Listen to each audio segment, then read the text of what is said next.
Mic पर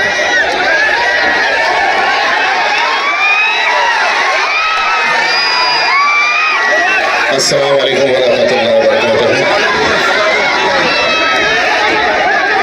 हम जरा से खामोश क्या बैठ गए, बहुत सारे लोग आके फड़फड़ा के चले गए। जो सुनो, सबसे कह दो कि इतने भी शरीफ नहीं है, और ऐसा भी नहीं है कि किसी और सियासी पार्टी से ताल्लुक रखते हैं कि कोई भी कुछ भी बोलकर चला जाएगा और हम खामोश बैठे रहेंगे। हम असदुद्दीन अवैसी साहब को मानने वाले लोग हैं। तुम अगर कुछ बोलेंगे हमारे खिलाफ तो सूद समेत वापस लौटाना हमको अच्छी तरीके से आता है।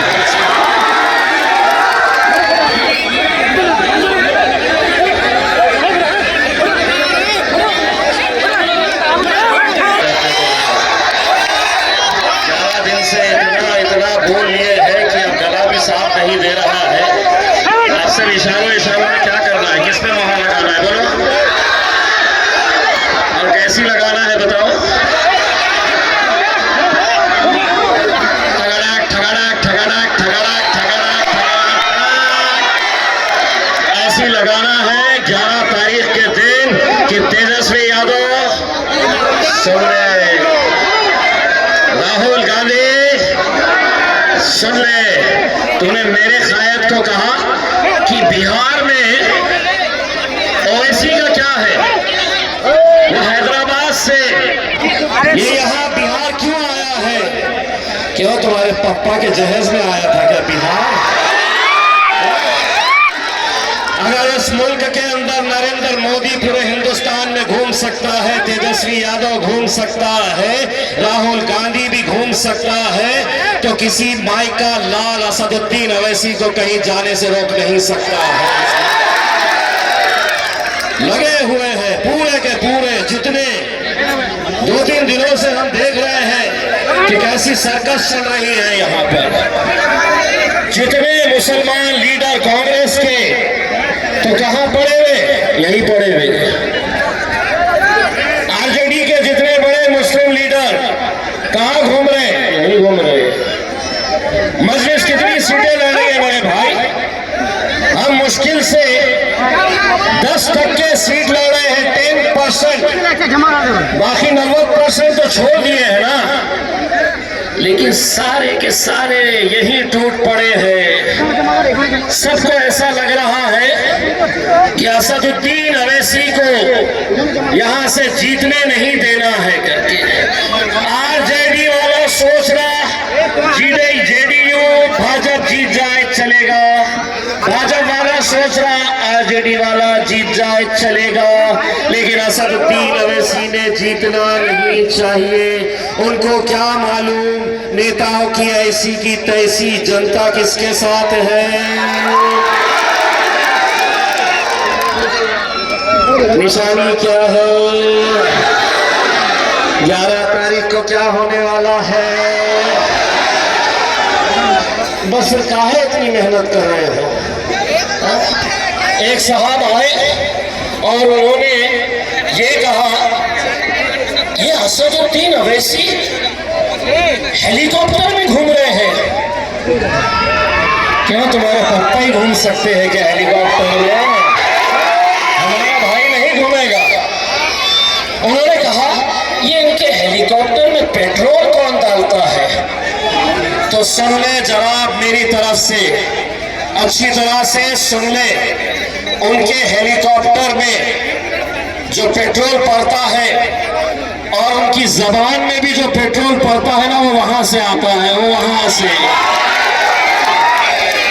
इसीलिए तो अल्हम्दुलिल्लाह आज ये माहौल, ऐसी गुंडागर्दी और ऐसे गुंडों के बीच में मेरा कायद बैरिस्टर असदुद्दीन अवैसी कैसा लड़ रहा है, कैसा अकेला तुम्हारी आवाज बनकर खड़ा है। इसीलिए मैं इन सबको क्या कहता हूं मालूम, तुम पूरे के पूरे एक तरफ आ जाओ, पूरे के पूरे एक तरफ आ जाओ, मेरा असद एक तरफ रहेगा, और उसके बाद मैं कहूंगा कि 100 सुनार की,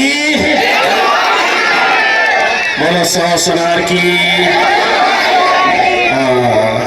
समझ में आता है।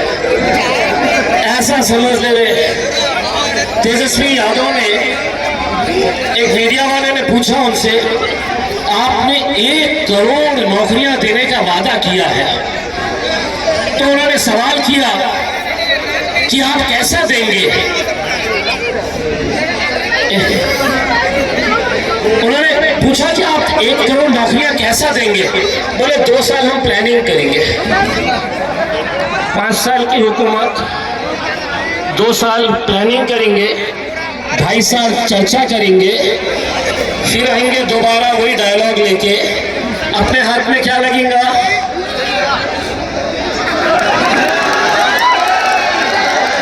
बाबा जी का ठुल्लू। ये समझ रहे हमारे कान में बीड़ी है, हमको अक्ल ही नहीं है, हमको समझ में नहीं आता है करके। एक तरफ मोदी जी लगे हुए हैं मेरे कायद के पीछे, असदुद्दीन अवैसी साहब के पीछे पूरे भाजपाई गुंडे। मैंने उनको नहीं बोला, भाई और बहनों,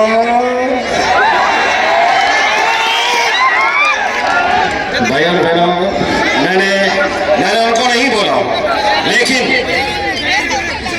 इनको सीधे लहजे में अगर मैंने जवाब दिया तो इनको समझ में नहीं आता है। इनको सारा मेरी भाषा में बोलना पड़ता है तो समझ में आता है। आज दिन भर हमारे पीछे हमारे इज़हार अस्फी साहब का नौजवान बेटा बादशाह लगातार सुबह से लेकर रात तक मुझे अलग अलग जगह के ऊपर घुमाता है कि नहीं भैया यहाँ भी चलना है, वहाँ भी चलना है। यहाँ इज़हार अस्फी साहब और उनके दोनों बेटों के लिए पहले जोरदार तालियां बजाइएगा। इत्तेहाद क्या होता है ये इंशाअल्लाह 11 तारीख के दिन पता चलेगा उसमें। तो इलेक्शन कमीशन का कैमरा मेरे पीछे पीछे घूम ले रहा है, यहाँ पे भी होगा शायद मेरे ख्याल में। जहाँ असद भाई जा रहे वहां पे अपना छोटा सा नन्नू सा लेके अब कुछ तो बोलता, अब भड़काऊ भाषण देता, अब एक और केस कराने लगा था करके। तो मैंने बोला देख अपन इतने तो होशियार हो गए कि अपने को क्या बोलना है, कैसा बोलना है अच्छे से समझ में आ गया। भाइयों बहनों बहुत अच्छे से समझ में आ गया। आधा अपन बोलते हैं और आधा पब्लिक बोलती है।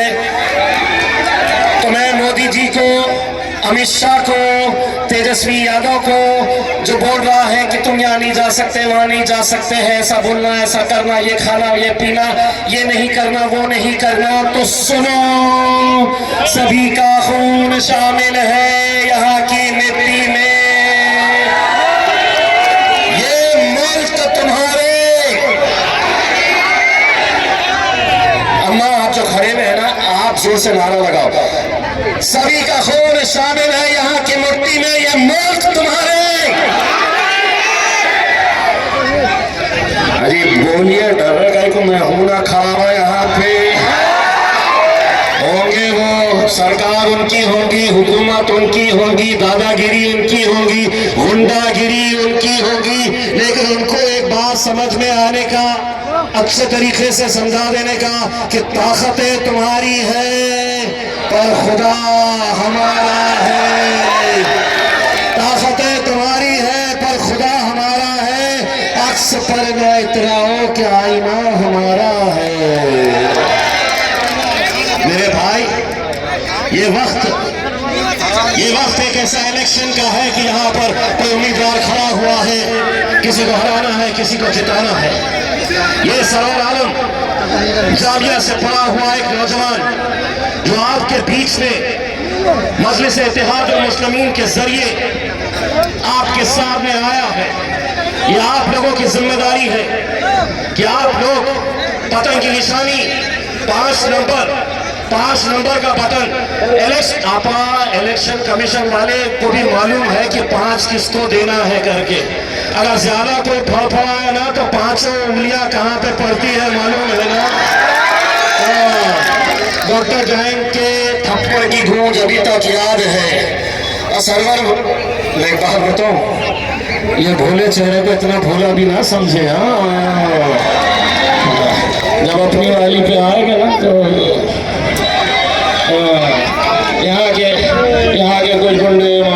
सोच रहे हैं, दल्ले सोच रहे हैं। दलाल किसको बोला समझ गया? मैं दलाल किसको बोला बे? मैंने नाम तो नहीं लिया।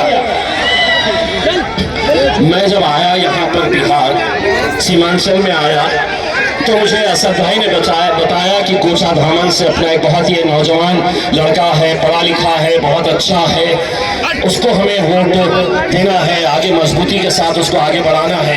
तो मैंने पूछा उनके सामने कौन है करके, तो उन्होंने मुझे नाम लिए। अब नाम लिए तो मैं ये समझा मास्टर।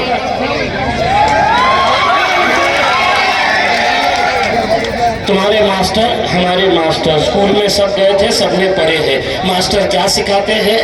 अच्छा इंसान बनो, अच्छे काम करो, अच्छी पढ़ाई करो। बाद में हमको यहाँ पे आने के बाद पता चल रहा है कि मास्टर जी सिखा रहे दलाली करो, लूट करो, ट्रकों को रुकाओ, हफ्ता वसूली करो। कब तक करोगे? तुम्हारा वक्त पेश हो गया है। मेरे भाई, ये सरवर आलम को जिताने का मतलब क्या है? ये सरवर आलम को जिताने का मतलब ये है कि इनकी जीत से मजबूती किसको मिलेगी? तो वो मेरे और तुम्हारे कायद बैरिस्टर असदुद्दीन अवैसी को मिलेगी इंशाअल्लाह।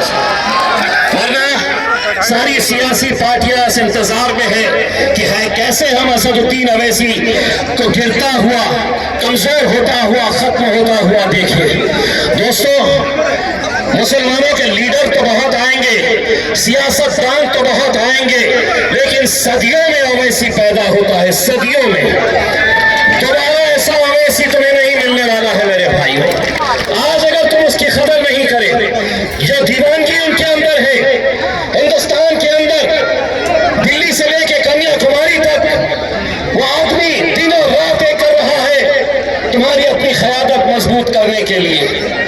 इसीलिए कहते हैं ना, मैं एक खतरा होकर भी समंदर से, तालाब से जंग लड़ता हूं। उसे बचाना समंदर की जिम्मेदारी है। दुआ करो सलामत रहे उसकी हिम्मत। वो एक चिराग कई आंधियों पर भारी है और मैं गवाह हूं इसका। कोई इससे बड़ा गवाह हो ही नहीं सकता। असदुद्दीन अवैसी के बारे में बोला गया था कि एक एमपी हैदराबाद से चुनकर आता है, जिंदगी भर ये एक ही रहेगा, ऐसे ताने मारते थे। अल्हम्दुलिल्लाह 2019 के अंदर मेरे बिहार के कोचा धामन के आवाम ने भी दुआ करी थी। तो 2019 के अंदर असदुद्दीन अवैसी पार्लियामेंट के अंदर अकेले नहीं गए थे, उनका भाई इम्तियाज जलील भी उनके साथ वहां पर गया।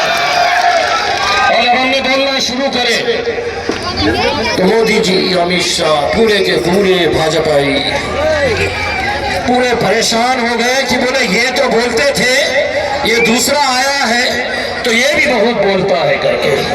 पहले होता ये था कि असद साहब भाषण देने के लिए खड़े रह रहे तो एक आध भाजपाई वहां पे बैठे बैठे कुछ तो भी असद साहब को बोलता था, असद साहब अपना भाषण जारी रखते थे।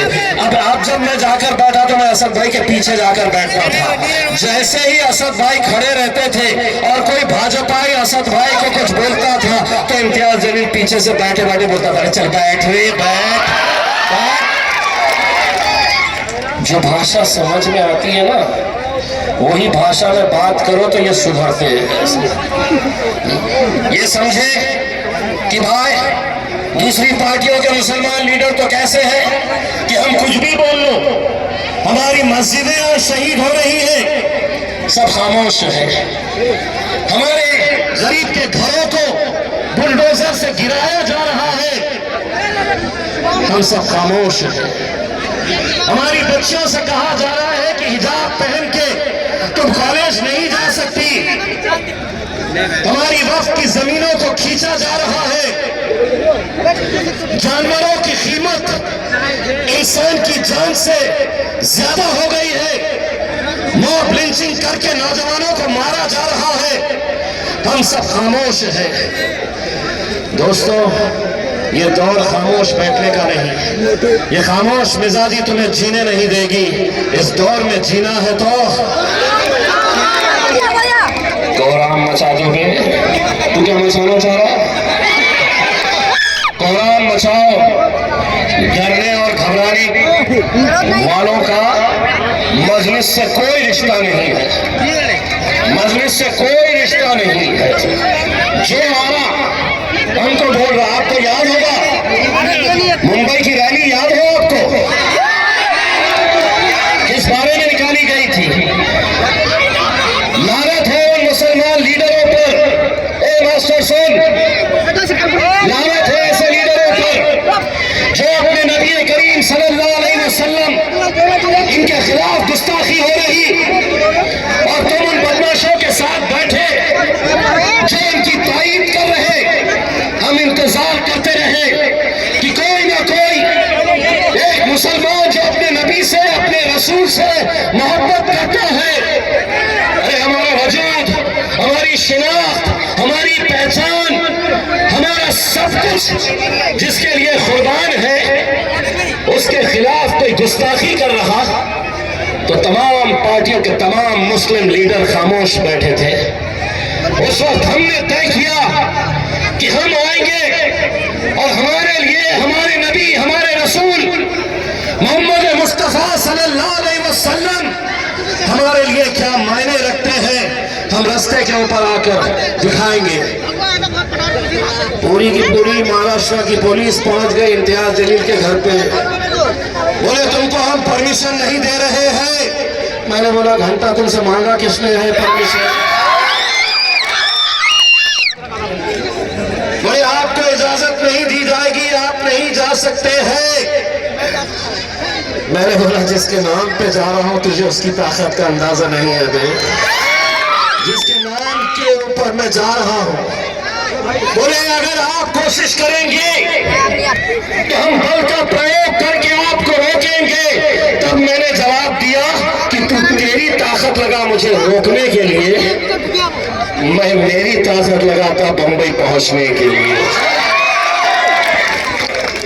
इसलिए मेरे भाई, आज का ये दौर अगर सिर्फ एक इलेक्शन समझ रहे हैं तो बहुत गलत है मेरे भाई। आज ये वक्त की जरूरत है। आज हमारे कितने ऐसे बिहार के गांव के अंदर ये सरकार, ये हुकूमत, ये पुलिस कोशिश कर रही है ये साबित करने के लिए कि ये मुल्क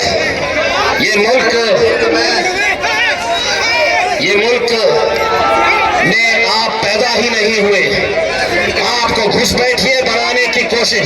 सुनो, आज हेलीकॉप्टर से नहीं आने वाले असद साहब, आज हेलीकॉप्टर से नहीं आने वाले हैं। वो मगरिब की नमाज पढ़ के रोड से निकले हैं। तो ऐसा देखो मत, गाड़ी उधर से नहीं आती है। उसने नरेंद्र मोदी जा रहे हमें पब्लिक देख के भागा भागा भागा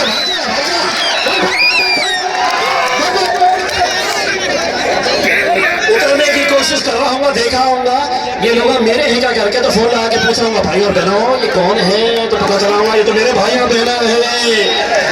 गया निकल गया। मेरे भाई, आज वक्त और हालात चीख चीख कर आपसे ये कह रहे हैं कि अगर अपनी क़यादत को मजबूत नहीं करेंगे, अगर अपनी क़यादत के लिए आप कोशिश नहीं करेंगे, कितने सारे लोग आएंगे। अब कल 5 बजे ये महफिल खत्म हो जाएगी। कल 5 बजे कोई ऐसी महफिल नहीं सजेगी। उसके बाद 10 तारीख का दिन जहां पर हर मोहल्ले, हर गली, हर घर के अंदर आपको ये ख्याल रखना है कि मेरे घर में अगर 6 वोट है तो 6 के 6 पड़ेंगे, मेरे घर में 8 है तो 8 के 8 वोट पड़ेंगे। एक एक वोट की कीमत क्या होती है मेरे भाई, आप अंदाजा नहीं लगा सकते हैं। इसीलिए हम आपसे ये अर्पण गुजारिश करने के लिए आए। असदुद्दीन अवैसी साहब ने बिहार के कांग्रेस के और तेजस्वी से कहा था कि 6 सीटें दे दो, नहीं दिए उन्होंने। ये कहा कि बिहार में ओवैसी को कौन जानता है, ओवैसी को कौन वोट देने वाला है।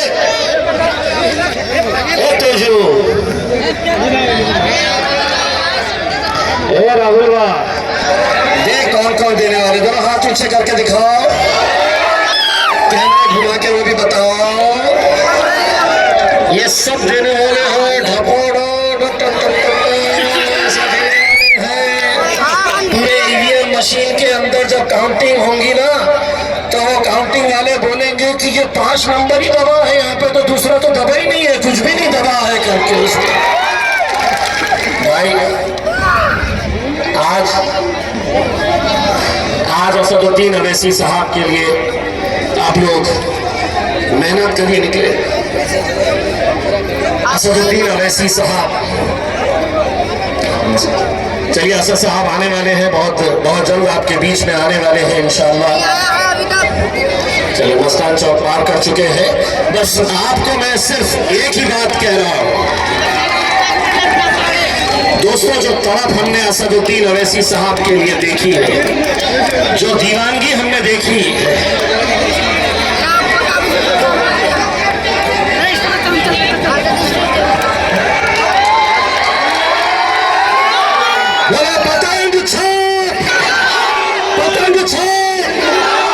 सरवर आलम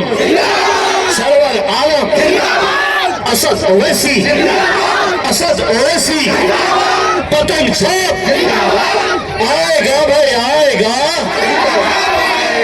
आएगा भाई, आएगा। मेरे भाई 11 तारीख के दिन आपको अपना काम करना है। 16 तारीख के दिन मेरी एक आप लोगों से हाथ जोड़कर गुजारिश है, मैं आप लोगों से इस ताल्लुक से भीख मांग रहा हूं। 11 तारीख के दिन आप अपना काम सही तरीके से कर लें। इंशाअल्लाह मैं आपको यकीन दिलाता हूं कि ये जीत का जश्न सिर्फ बिहार नहीं मनाएगा बल्कि पूरा हिंदुस्तान मनाएगा। मेरे भाई पूरा हिंदुस्तान ये जीत का जश्न मनाएगा। क्या आप हमें ये मौका देंगे जश्न मनाने का? अगर आपने सीमांचल से मजलिस के ज्यादा से ज्यादा उम्मीदवारों को अगर कामयाब कराए तो यकीन मानो पार्लियामेंट के अंदर जिस दिन असदुद्दीन अवैसी साहब जाएंगे तो उनका भी सीना चौड़ा होना चाहिए कि मैं गया था अपनी आवाम के बीच में, अपनी माओ बहनों बुजुर्गों से ये भीख मांगने के लिए कि हमारे इत्तेहाद को कायम रखो। आने वाला वक्त बहुत मुश्किलों का है, बहुत मुश्किलों का जाने वाला है।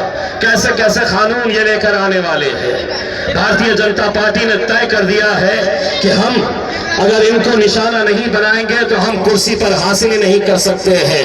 लेकिन हम भाजपा के तमाम नेताओं को अच्छी तरह से समझा रहे हैं, चाहे वो नरेंद्र मोदी हो या उत्तर प्रदेश का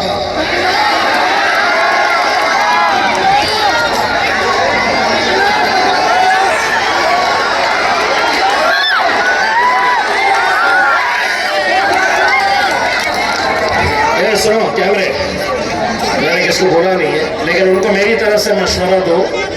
वो दिल्ली में सलमान वाला एक है जो तेल लगाता है,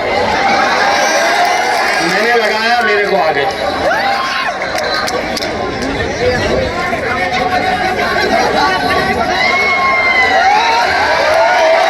जाओ दिल्ली, लगाओ तेल, आ जाएंगे। हमारे नाम लिएगा किसका? टकलेक,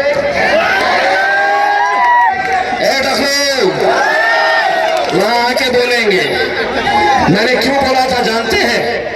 मेरे बोलने की वजह थी, मैंने साहब को कहा कि हम खामोशी से सुनने वाली जमात नहीं है। तुम अगर कुछ बोलेंगे हम सूद समेत वापस लौटेंगे। बिहार के पिछले जलसे के अंदर, पिछले टाइम जब हम आए थे तो यहाँ पर मुझे किसी ने एक वीडियो दिखाया था उत्तर प्रदेश के मुख्यमंत्री का, जिसमें वो कह रहे थे कि मुसलमानों यहाँ से कटोरा उठाओ और पाकिस्तान चले जाओ। बस मैं सभा में जा रहा था, मैं सभा में जैसे ही वीडियो मैंने देखा तो गाड़ी में ही बोल दिया, आता माजी सटकली, आता माजी सटकली।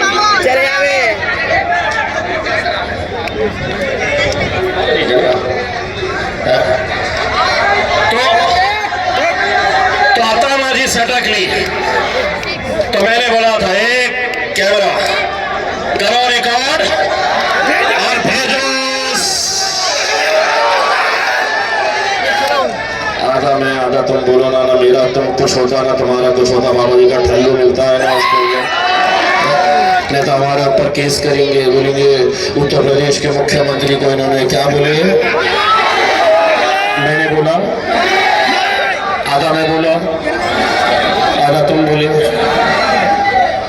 न तुम्हारा कुछ होता, न तुम्हारा कुछ होता है, न मेरा कुछ होता है। बाबा जी का ठल्लू इंतजार में रहते हैं। बोले मुख्यमंत्री को टकरा हुआ। मैं नरेंद्र मोदी को मैं चाय वाला बोलता हूँ, और क्यों बोलता हूँ, मुझे तो हाथ नहीं पड़ा था। नरेंद्र मोदी ही बोल रहे थे कि मैं चाय बेचता था। अल्लाह करे आज तक तो वही बेचता रहता तो मुल्क कहाँ का कहाँ चला गया होता। अल्लाह से दुआ करो 2029 के अंदर पटना के स्टेशन के ऊपर एक शख्स नजर आए जिसके हाथ में चाय चाय चाय चाय चाय चाय चाय चाय। आमीन बोलो इंशाअल्लाह। बस भाइयों, बिहार को अगर बदलना है तो हमें सबसे पहले बदलने की जरूरत है। आज आपके बीच में बहुत सारे लोग आएंगे। इलेक्शन से एक दिन पहले कैसे कैसे काम किए जाते हैं, कैसे कैसे धंधे किए जाते हैं, ये अच्छी तरह से आप समझ सकते हैं। हो सकता है कि बेईमानी का जो पैसा ट्रकों को उठा उठा कर जमा किया गया है, वो सोचेंगे कि हम जाएंगे किसी बस्ती के अंदर, किसी इलाके के अंदर जाएंगे, नौजवानों को पकड़ेंगे, धीरे से उनके हाथ में पैसा देंगे और अपना काम निकाल लेंगे उसमें। लेकिन मैं उनको ये कहना चाहता हूँ, मास्टर जेब में पैसा कितना भी हो, बाजार में कुत्ते बिल्ली खरीदे जा सकते हैं, शेर के बच्चे बाजारों में बिकते नहीं। शेर के बच्चे बाजारों में बिकते नहीं है। इसीलिए आपकी जिम्मेदारी है कि 14 तारीख के दिन जब टीवी के सामने औरंगाबाद महाराष्ट्र के अंदर हम बैठे रहेंगे, मंजूर खान साहब हैदराबाद में बैठे रहेंगे, वारिस पठान साहब मुंबई में बैठे रहेंगे और टीवी पर खबर आएगी कोचा धामन से MIM के उम्मीदवार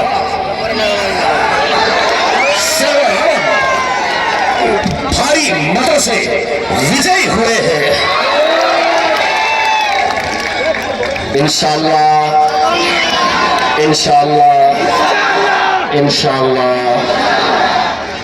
इलेक्शन वोटों से तो जीता जाता है, लेकिन वोटों के साथ अगर दुआएं भी शामिल हो तो अल्हम्दुलिल्लाह उसके ऊपर मुहर लग जाती है। मेरे भाई, मैं मेरे बुजुर्गों से, मेरे नौजवानों से अपील करूंगा, सुबह 7 बजे आपको लाइन में खड़े रहना है।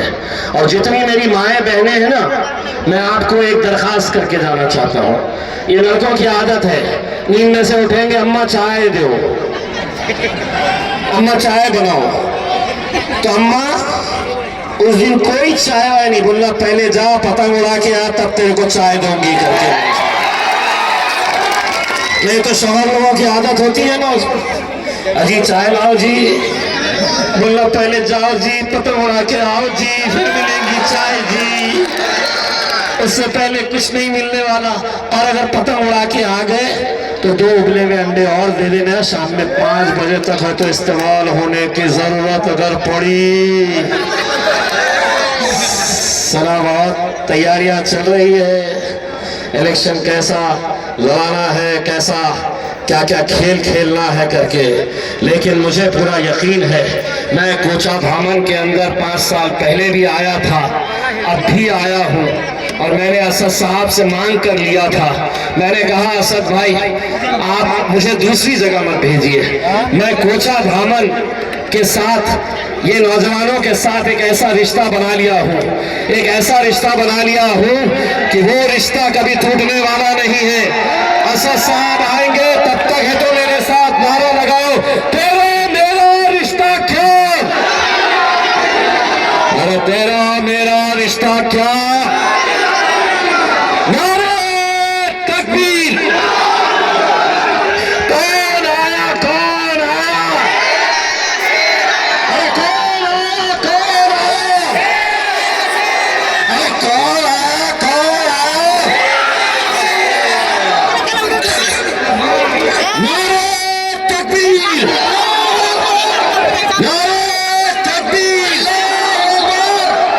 अल्लाह अल्लाह मेरे कायद को इतनी इज्जत बख्शी है कि नरेंद्र मोदी तेरे मंत्रियों को भी और तुझे भी इतनी इज्जत नहीं है जितने मेरे कायद को अल्हम्दुलिल्लाह इज्जत बख्शी है।